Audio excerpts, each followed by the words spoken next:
जगन्नाथ प्रभु गुरुदेव स्वामी प्रणय भल कथा मन रख नालिका केते सत्य बुझी ये विषयटा आम आगुरी आरंभ कर दिव्य सिंहदेव करेंगे राजनीति आम आलोचना करते आगुरी गोटे एपिसोड है दिव्य सिंहदेव राजनीति करेंगे कौ दिव्य सिंहदेव ये चतुर्थ नंबर दिव्य सिंहदेव आगुरी जाइए 3 नंबर 3 जन दिव्य सिंहदेव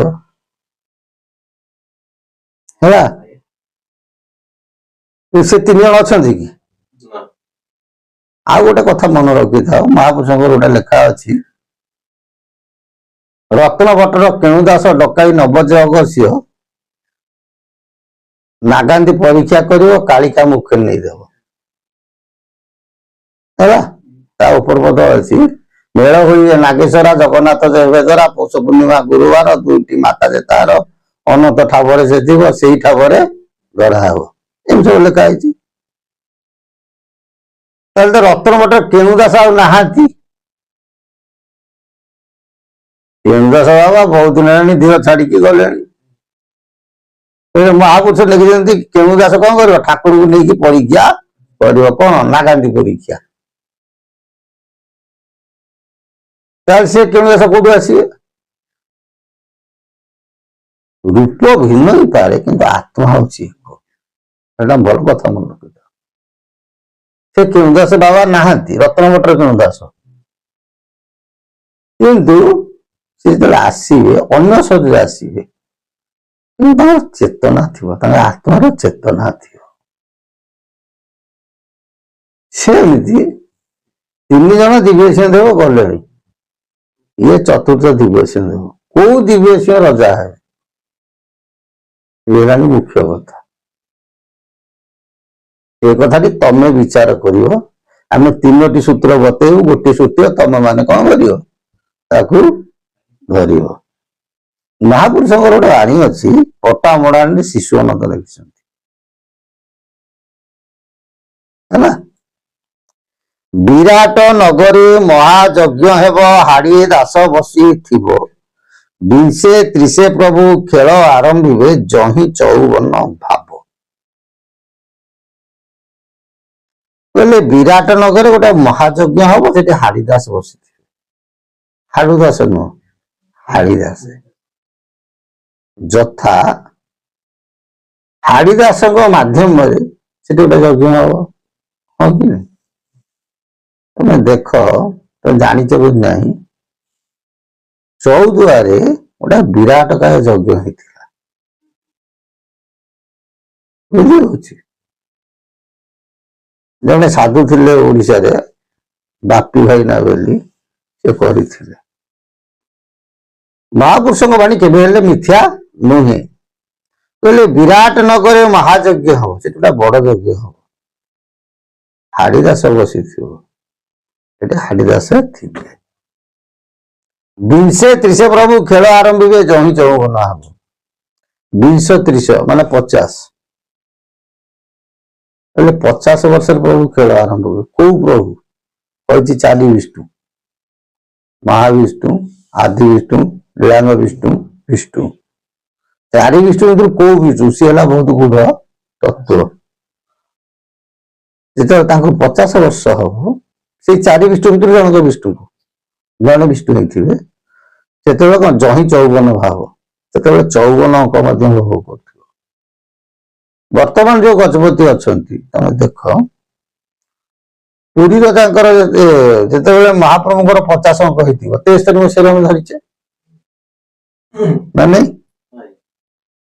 जो 50 वर्ष होते ठीक पुरी रजांकर 54 अंक भोग कर जोटा गुप्त अंकटा 1970 मसीह तुम गणना कले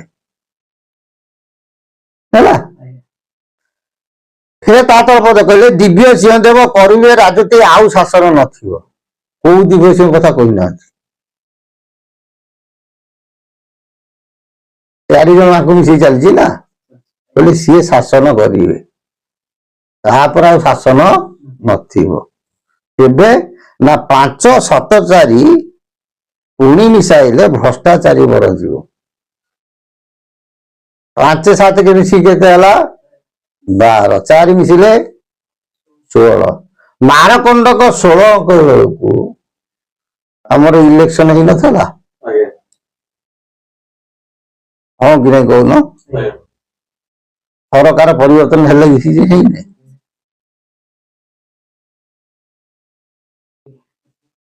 ଯଦି ସବୁ ଯାକ ମିଶିଗଲା, ଗୋଟିଏ ରହିଲା କିଏ? ସେ ଦିବ୍ୟସିଂହ ଦେବ ରଜା।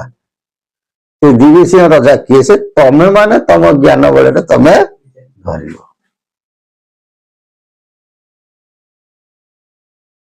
ହେଲା, ସେ ଜିନିଷ ପାଇବ କୋଉଠୁ? ନା ମହାପୁରୁଷଙ୍କର କଳ୍ପ ଖଣ୍ଡ ତମେ ଯଦି ପଢିବ,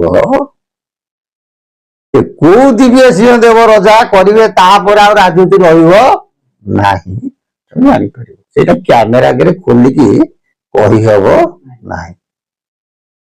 ତମେ ଏଇଠୁ ଅନୁମୟ କର ମାଳିକାଟା କେତେ ସତ୍ୟ। ବୁଝିପାରୁଛ ନା ବୁଝିପାରୁନ? ମାରକଣ୍ଡଙ୍କ 16 ଅଙ୍କ ଭୋଗ କରୁଥିବ, ସେ ସମୟରେ କଣ ହବ? ଦିବ୍ୟସିଂହ ଦେବ ରଜା ହେବେ, ଭ୍ରଷ୍ଟାଚାରୀ ବରଯିବ, ଭ୍ରଷ୍ଟାଚାରୀ ଛାଡି ପଳେଇବେ। ସେଇଆ ହେଇନି? ହଁ କି ନାହିଁ କହୁନ ନା? ତେଣୁ ମହାପୁରୁଷ ଯାହା ଲେଖିଛନ୍ତି ତାହା କଣ? ଅକ୍ଷର ଅକ୍ଷରେ ସତ୍ୟତା କରି ସେ ବ୍ୟକ୍ତି କାହା ସାଙ୍ଗେ ସମାନ? ଦାନବ ସହିତ ସମାନ। ବୁଝିପାରୁଛୁ? ଭଗତ ବୋଲି ଯାହାକୁ କହି ବସୁଧା ସମସ୍ତେ ଅଟଇ। ଭକ୍ତ ଯିଏ ହଉଛି ସେ ବସୁଧା ସମକକ୍ଷ। ବସୁମାତା ସବୁବେଳେ ସହୁଛି, ଭକ୍ତ ସବୁବେଳେ ସହିଥାଏ। କାରଣ ଦୁଃଖର ସୁଖର ସାଥୀ ଏକା ପ୍ରାଣନାଥ, ତାହା ବିନୁ ସଂସାରରେ ନାହିଁ କେ ସାମନ୍ତ। ଯେ ପ୍ରକୃତ ଭକ୍ତ ତାର ସାଥୀ କିଏ? ସେଇ ପ୍ରଭୁ ଜଗନ୍ନାଥ। ଭକ୍ତ ରହୁଛି କଣ? ସହିବା ଶକ୍ତିଟା ବଡ। ଆଉ ଭକ୍ତ ହଉଛି ଗୋଟେ ବୃକ୍ଷ।